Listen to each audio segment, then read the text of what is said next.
Jadi tuan-tuan, untuk memperbaiki belajar ilmu keuangan, first kali ubat duit bocor, tukar duit jadi emas. Berdasarkan pengalaman saya, inilah satu-satunya ubat yang boleh merawat masalah duit bocor.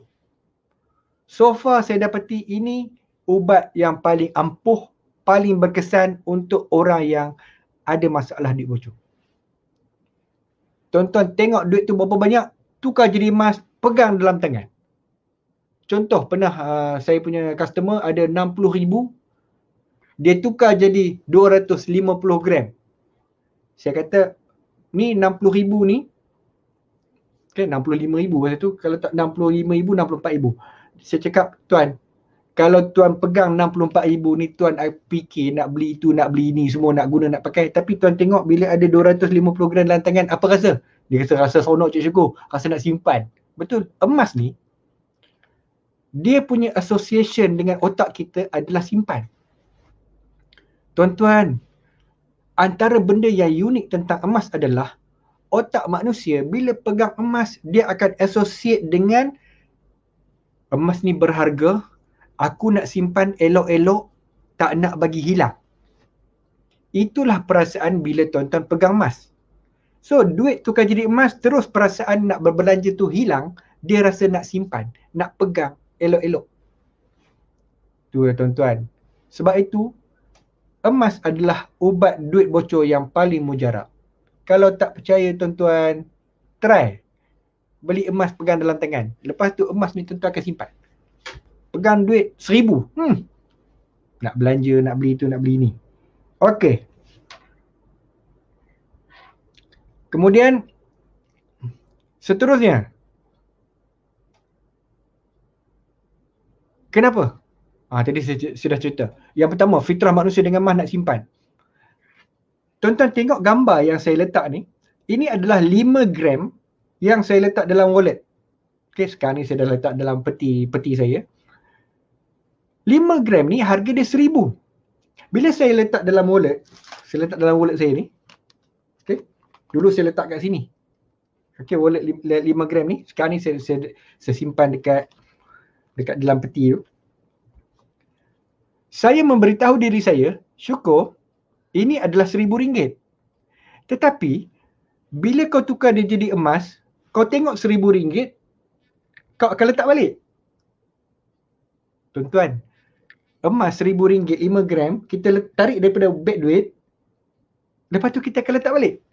Tetapi kalau RM1,000 cash, tuan-tuan tarik RM1,000 cash. Ni contoh. Tuan-tuan tarik RM1,000. Ni contoh. RM1,000 tuan-tuan tarik. Agak-agak apa jadi bila kita tarik RM1,000 cash? Tuan-tuan tarik RM1,000 cash ni macam-macam jadi. Jadi Pizza Hut, jadi KFC, jadi ngarut-ngarut. Kalau RM1,000 cash. Tapi RM1,000 dalam bentuk emas,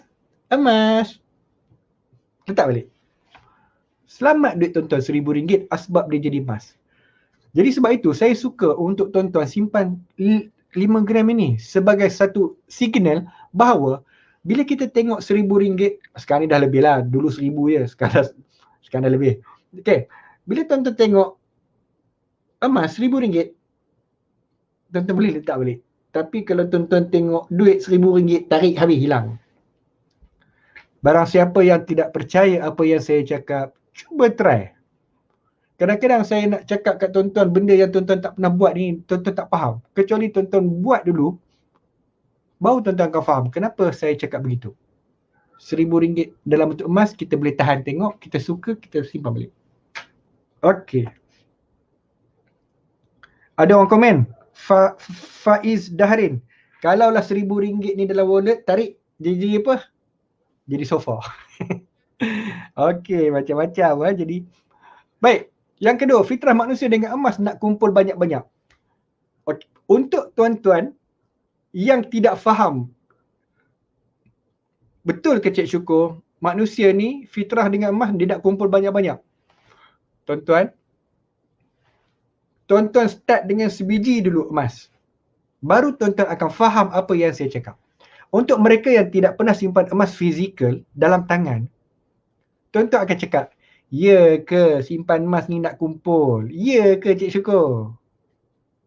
Tuan-tuan, start dengan 1 dulu. 1 gram, kalau tuan-tuan start dengan 1 gram, tuan-tuan akan start menyimpan 1 gram saja.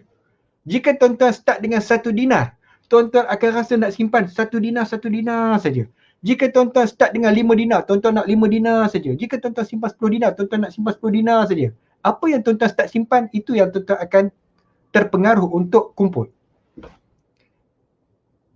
Pelik tuan-tuan emas ni. Jadi untuk mereka yang tidak pernah simpan emas, tuan-tuan tidak akan faham apa yang saya cakap. Tetapi jika tuan-tuan pernah simpan 1 dan tuan-tuan nak kumpul 2, 3, 4, tuan-tuan sila berikan komen. Saya nak tuan-tuan yang faham apa yang saya cakap ni, tuan-tuan tolong komen. Cik Syukur, saya dulu pernah simpan 1 dinar, tiba-tiba saya teringin nak beli 2 dinar, 3 dinar, 4 dinar, 5 dinar, 6 dinar. Dan sekarang ni saya dah jadi pengumpul dinar tegar. Cik Syukur, saya ni dulu start dengan 1 gram. Gold card 1 gram, lepas tu saya beli lagi 1, beli lagi. Sekarang ni saya dah ada berapa puluh ribu.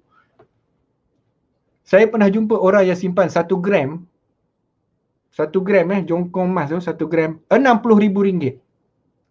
Dia ketagih simpan 1 gram. Tuan-tuan bayangkan 1 gram dalam berapa ratus, 200 lebih je. Tetapi sebab dia dah start simpan, lepas tu dia akan buat album, dia akan simpan dalam album dia akan cuba penuhkan album, dia nak simpan lagi, sampailah lama-lama 1 gram tu bernilai dia RM60,000. Berapa ratus keping, saya pun tak tahu, tak ingat. Jika tuan-tuan orang yang demikian ada pengalaman simpan emas 1, terus kumpul banyak-banyak, sila komen. Saya nak tuan-tuan komen supaya orang lain boleh baca. Supaya orang lain tahu bahawa apa yang saya sebut ini bukan rekaan Syukur Hashim, tetapi memang betul berlaku kepada diri tuan-tuan. Sila komen. Okay? Kenapa saya tahu? Sebab dia jadi kat saya. Saya dulu suka simpan 20 gram. Ada duit beli 20 gram. Ada duit beli 20 gram. Ada duit beli 20 gram. Lala sekali 20 gram saya ada sekilo. Aduh. Pecat dan saya tak sedar. So sila berikan komen. Okay. Tuan-tuan. Sekarang tuan-tuan tengok komen-komen daripada rakan-rakan yang mengiyakan apa yang saya cakap. Seronok tuan-tuan simpan emas ni tuan-tuan. Sekali start dia nak berhenti susah. Kemudian yang ketiga, emas. Aset yang mudah dicairkan jika memerlukan tunai. Bermaksud jika tuan-tuan suka simpan emas, tuan-tuan bekukan duit tuan-tuan dalam bentuk emas. Tuan-tuan risau ke? Cik Syukur, I dah tukar ni 10 dinar ni jadi ni 10,000 I punya duit ni jadi 10 dinar ni. I dah tak ada duit 10,000. Kalau nak pakai duit macam mana? Jangan risau. Emas adalah aset yang paling mudah dicairkan jika memerlukan tunai. Ambil emas ini. Tuan-tuan boleh gadai di Pajak Gadai Islam Arhanu dan tuan-tuan boleh dapat duit dalam tempoh 30 minit. Kalau orang tak ada, 15 minit. Kalau tuan-tuan seorang kat Arhanu tu. Okay. So tuan-tuan jangan risau.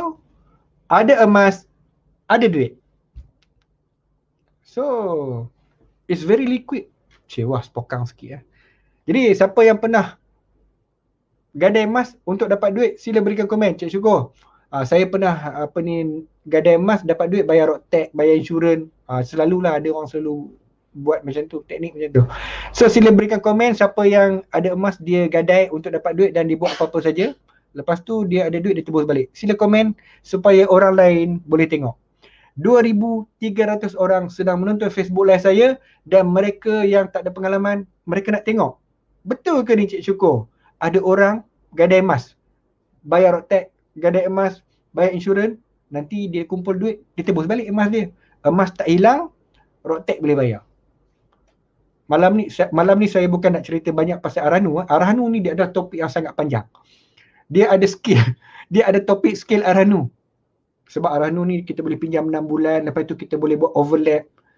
Kalau saya cerita habis pukul 12. Tapi kalau tuan-tuan tahu skill ni, tuan-tuan tak boleh tidur. Tapi better saya tak ceritalah ni. Ada masa, ada rezeki jumpa dalam kelas. Kalau saya buat kelas Gold Investment 101, boleh. belajar skill Arano. Saya dulu antara topik yang paling orang suka belajar ialah skill untuk gadai, lepas tu manipulasi Arano.